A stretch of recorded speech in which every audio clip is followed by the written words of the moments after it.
Hey everybody, welcome back to my channel, Chatting with Chops. I have to tell you, some of my videos come from the strangest of places, or maybe the easiest of places. I had some apple fritters this week from a grocery store and thought, oh my gosh, I would love to try and make these. So that's what we're gonna make today, is some apple fritters. And I'm gonna try and see if we can make them vegan. It doesn't look too hard, so let's get started.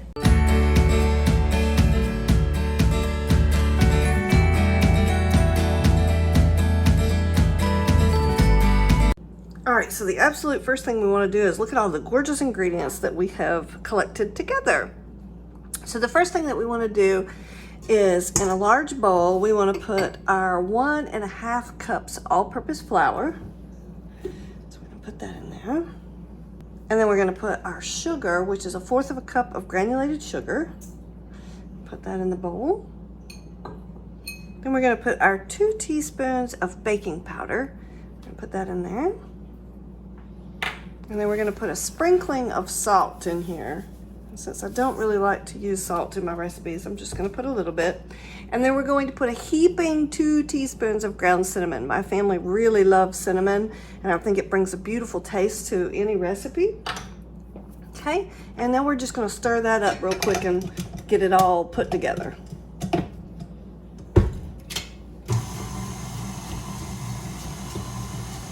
All right, so the next thing we want to do is put in our applesauce and our milk. So we're going to put in 4 ounces of applesauce. So to make this recipe vegan, we're using applesauce instead of eggs, but thankfully this recipe was already asking for applesauce, so this is 1/2 cup.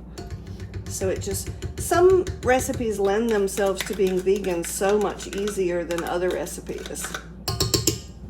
All right.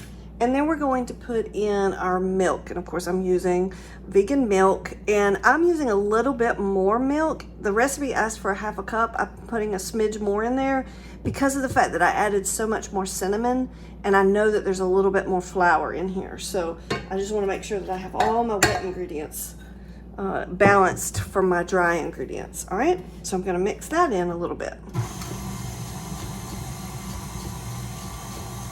And sorry if you're hearing noise in the background. That's my husband working outside.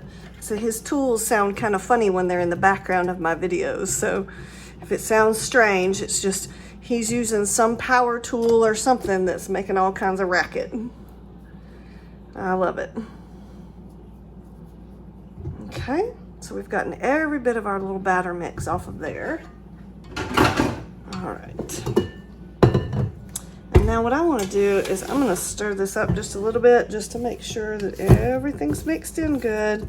Again, I don't want any, oh, see, you see there's a little bit of flour at the bottom there that hasn't gotten mixed in all the way, and I want to catch that real. All right, and now we're going to put in our apples. We have, the recipe said 2 large apples diced, which, what kind of quantity is that? That doesn't really help you a whole lot. Some of the recipes would tell you what kind of apples. This one just said 2 large apples. So what I did is, I really like gala apples, but they're a little on the smaller side. So I bought 3 of them, which equated out to about 3.5 cups of small diced apples. Again, when not knowing, have used this recipe before, I don't know if this is too many apples or too little.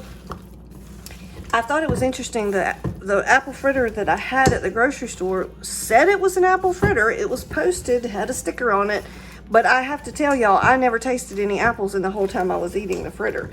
So I don't think that's going to be the case with this recipe. If you can see how many apples I have for the fritter, I think mine's going to be a little bit more apple based.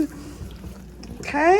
All right. So now we're ready to fry these guys up. So I've had my fryer warming up at 375 degrees. You can also use a skillet and just heat up some oil. So let's go to that part.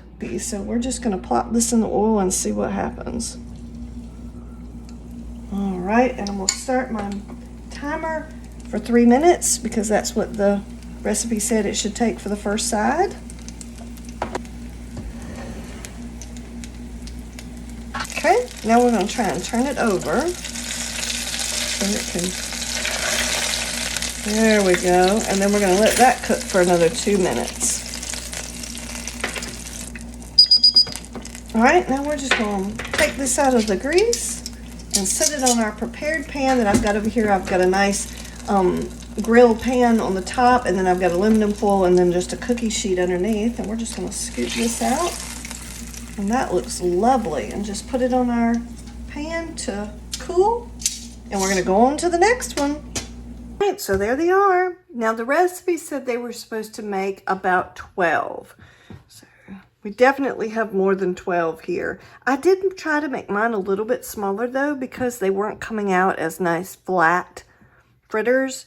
I felt like that was just a lot right there. So I decided to make mine a little bit smaller and see how they turned out. And I think they did really well. I have them nice and golden brown. So now what I want to do is just kind of let them sit here and kind of cool off a little bit. Right, so I thought we'd make our glaze now for our apple fritters. So I'm going to take these guys and put them out of the way for just a minute. And then we're going to make our apple fritter glaze, not graze.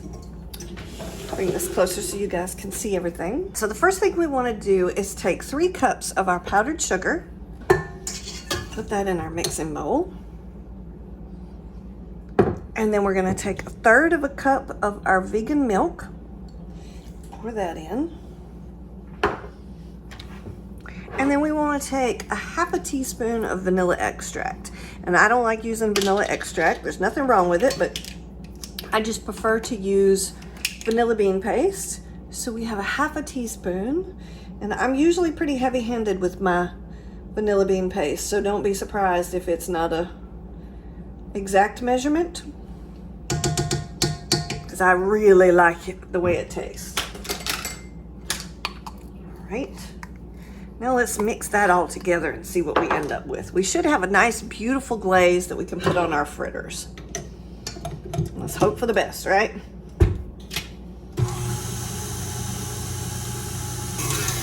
All right, I see there's a little bit of confectionery sugar that's gotten caught on the sides, so I want to help that out. These KitchenAid mixers are awesome, but they even need a little bit of help every now and again. So I'm checking the bottom to make sure nothing's stuck to the bottom. All right, that looks beautiful. I'm not quite sure if you guys can see that pouring off of that whisk beater. That's just gorgeous. So what I want to do is I want to put some of my glaze in a smaller bowl. I thought about putting it in my big bowl and I've decided against that. Because what we need to do, we're going to put them in our glaze, and then we're going to lay them back down on our rack so that they can drip off and look all pretty when we're done and harden. That glaze will harden up on them. All right, so I'm going to pour some of this in here. All right, so let's just take one of the little ones and see what happens. So I'm just gonna dip that in there and then kind of roll it out and lay it on our rack.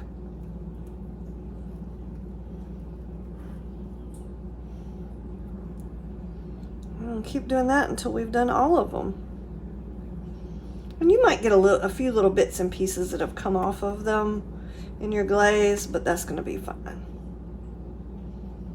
Okay, so I'm just going to keep doing this until I've covered them all up. I also would say, you know, again, I don't like to change recipes when I have never made them before, but I'm definitely thinking with this recipe, I think I would enjoy it more with a little bit less apple. There was a lot of apple in these. And yes, they are apple fritters, but I really like I enjoy the cinnamon and the bread part of a fritter a lot. So again, you can kind of tweak the recipe to your style. See how I'm just kind of going back and getting some of those kind of bare spots where it kind of rolled over on me.